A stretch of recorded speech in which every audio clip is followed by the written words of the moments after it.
This could all go horribly wrong at any minute. Hello and welcome to the 228th edition of Bluesplex Rantcast entitled Bum da Bum Bum Bum. Yep, that's right. I still have not obviously gotten over what occurred last Saturday on what was the summer solstice. Pick that day, huh? Yes, sirree. And no arrangement between the two countries. And of course, everything. It's the best, most spectacular thing that has ever occurred in the history of warfare, ever, on levels that even D-Day doesn't even compare. The Battle of the Bulge, the storming of Iwo Jima, nothing compares to what occurred that day. And in the 30 hours they had to fly back and forth, and it was magnificent because the war is over. Everything is over. I don't know why they keep talking about the Nobel Peace Prize. I don't care if that's what he wants. Just shut up, all right? There's no need to talk about it, none whatsoever, on any level at all, okay? Other things to talk about. Get behind the scenes. Tell us what is going on. Tell us how we're being grinded right down to a nub by the day after day incessant bullshit and nonsense that floods in. And according to them, oh yeah, it worked. Well, then, of course, other people, including our own intelligence agency, said that it didn't work, and that we are not able to bring to an end Iran's ability to create a nuclear weapon. So, really, congratulations, one and all. Remarkable that our Air Force is capable of that sort of thing. And we've got these big, beautiful bombs that go along with our big, beautiful bill. I'm repeating that from last week. Why? Because it's unbelievable, because the nonsense that's spewing, everything is the best. Just stop it. We're adults, okay? Everything isn't the best, even from you. And because you need to have this kind of constant adulation. If it's not coming from other people, it comes from yourself.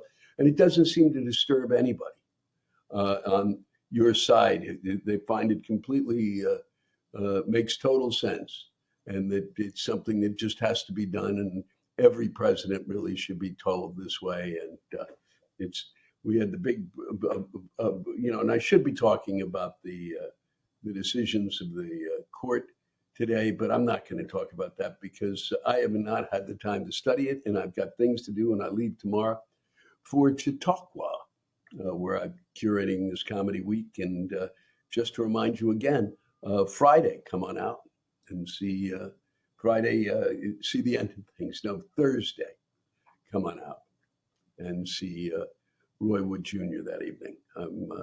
He's there. For those of you who are in that area, this is a real opportunity to see a brilliant comic. So join us. But back to business as usual here. We're at the incredible vice president. There's never been a vice president like this vice president. He's a president, and he's the greatest potential president and the greatest vice ever, and the greatest vice president. I mean, how many ways can I put this? Just and even he's got, and he's doing that all the time. He said, we're not at war with Iran. We're at war with Iran's nuclear program. We're not at war with Iran. We're at war with Iran's nuclear program. Somebody explain the difference. Okay. You're going after their nuclear program, which means you're at war with somebody. You're just at war with a program, right? No people involved, just the program itself, just a written piece of paper, just what the plans are. Stop it. Just fucking stop it. We're not at war. All right? What were we then? Just kind of making sure, just policing things. And then, of course, we have the inevitably returning to something that has not been dealt with for years and needs to be dealt with, which is that you don't pull that shit. All right? If you're the just because you're the president, you are not you need the advice and consent of Congress. All right, and that's the way it's written, and that's the way it should be. And they have not done that for years, and they're going to have to start doing it now. And it really is against the Constitution. And I don't know what else it's going to take to get that done. Meanwhile, I was neglectful last week. I did not mention the assassination of Melissa Hartman, Speaker of the House, in Minnesota, Speaker of the House there, and her husband was also shot. And the Minnesota State Senator, John Hoffman, was also shot, but was not killed. Two of them died. Hoffman and his wife were only injured. And of course, we're not going to deal with the fact that something awful is happening, and that it's one thing to talk about a divided nation. It's another thing to say to not realize that the rhetoric that is coming out has caused an incredible level of violence that's unimaginable. And you're going to kill the Speaker of the House. These are people that people didn't even give a shit about, and now you've whipped people. That people have been whipped into such a frenzy that they're killing each other. It's crazy and it's tiresome. And it's got to fucking stop. Okay. So I'm thrilled to be getting out of here and going to sit on a lake and talk about comedy for a week. And we will be doing a live Rantcast on Wednesday, and that you'll be hearing the week after next. So this next week, this is you'll be hearing this at the time that I'm in Chautauqua, and then the week after that will come the live Rantcast sections of it. We'll edit that together. Maybe 2 Rantcasts will be done, because then after that I will be heading toward South Africa. If we're still allowed to go there, I have to check to safari there, because I need to get out of here and I need to see animals and to remind myself that we are a part of the cycle of life, and that we don't know what we're doing, and the fact that we think we're the head of it is really appalling, considering we're incapable of doing it, really incompetent. So that's what's up here, and I will be back in a minute. This comes to us from Ron Calhoun, and he has something important to say, especially for this July 4th weekend, as we celebrate our independence. Hi, Louis. Ron Calhoun here, your Navy submariner veteran fan, here in the great state of North Carolina. Apologies in advance for the length of my rant. No need to apologize. This is an important one. As well as its topic, once again, another rant about the boss, our active duty military, and our veterans. As I've stated before, I send this rant to you more as a therapeutic exercise than any attempt at self-aggrandizement. This is our Royal Ron Calhoun rant number 6, the performance artistry of supporting our troops. Maya Angelou, when someone shows you who they are, believe them. June 2015, a quote directly from Trump's first presidential announcement speech in Trump Tower. We lost thousands of lives, thousands in Iraq. We have wounded soldiers who I love. They're great. All over the place, thousands and thousands of wounded soldiers. During the 2016 presidential campaign, Trump repeatedly wraps himself in the flag, declaring his opponent to be unfit to lead the military and affirming his love for our troops. Then comes one reveal after another. Below are just a few. For some of you out there who may just listen, those of you who may not be listening to what he has said before, listen. During May 2017, during a Memorial Day visit to Arlington National Cemetery, Trump accompanied General John Kelly to visit the grave of Kelly's son, First Lieutenant Robert Kelly, who was killed in Afghanistan. Trump turns to Kelly and says, "I don't get it. What was in it for them?" November 2018, when in Paris, Trump referred to American service members as suckers and losers. This was later confirmed by General Kelly. The itinerary included a visit by Trump to the, and I don't know how to pronounce this, the Marne American Cemetery, home to 2,300 American soldiers who gave their lives in World War I. The visit was canceled because Trump did not want the rain to dishevel his hair. November 2020, Trump declares all votes received after Election Day to be illegal, attacking all of the absentee ballots cast by active duty military members and their spouses in an attempt to disenfranchise thousands of votes cast by those actively defending our country. Fast forward to 2024 presidential election then, in which 65% of the U.S. military veteran voters went with Trump, while only 34% voted for Harris.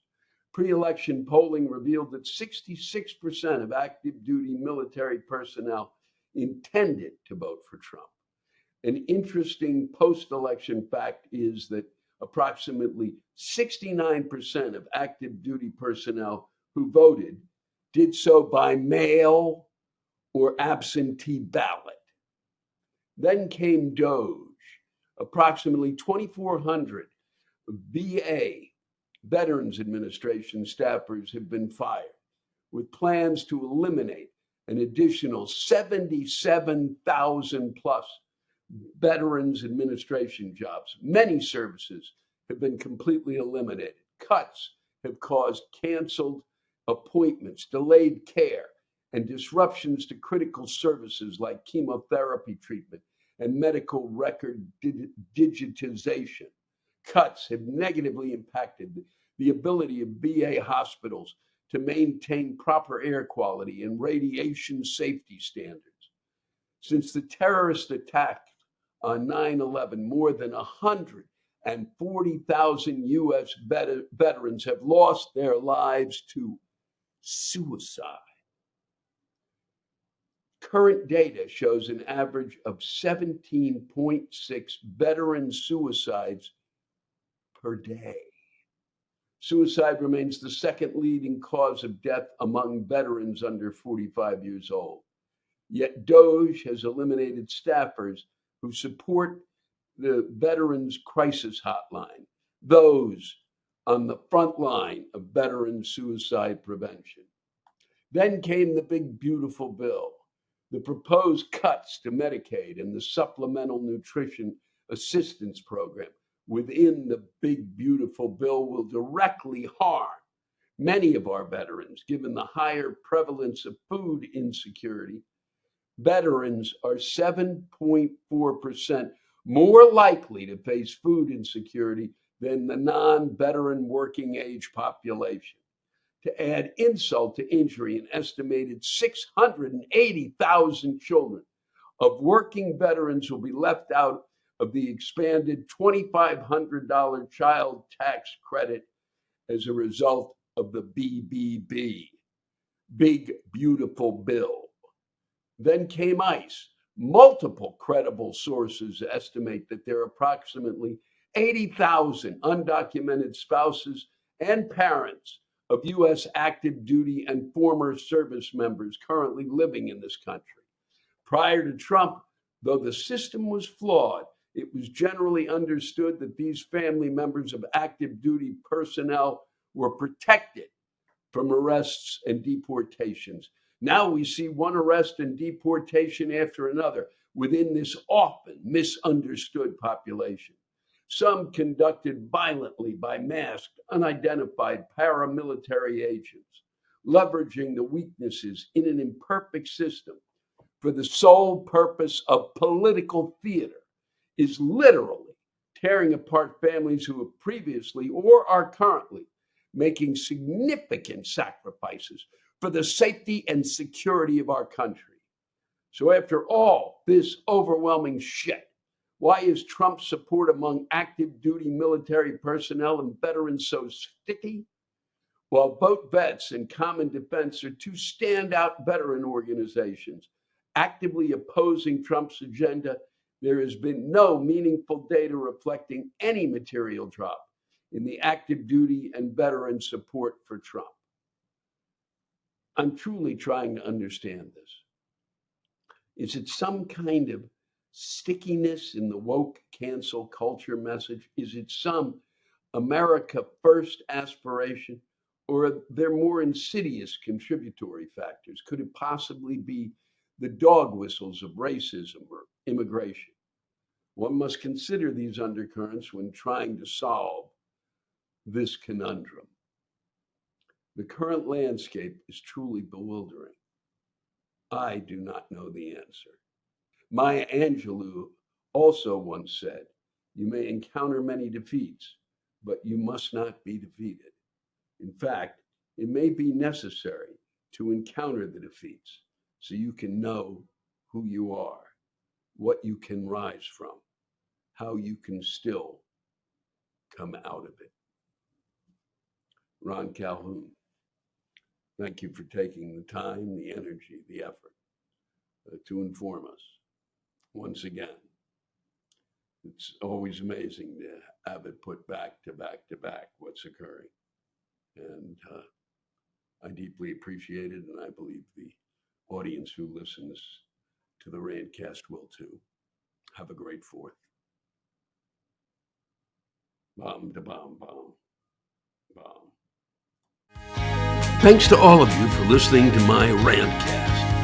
If you have a rant you want to get off your chest, send it in to me at lewisblack.com/live. You can think of it as therapy, or whatever you want to think of it as. Just let it rip. And I want to thank the true stars of our show, the ranters, and the splendid rants they gave us. Lewis Black's Rantcast was created and hosted by me. Lewis Black. Our live rant audio was produced by James Salter. Our theme song by Chris Lane. Executive producer, Ben Brewer. Executive producers, Matt Kleinschmidt and Robert Kelly.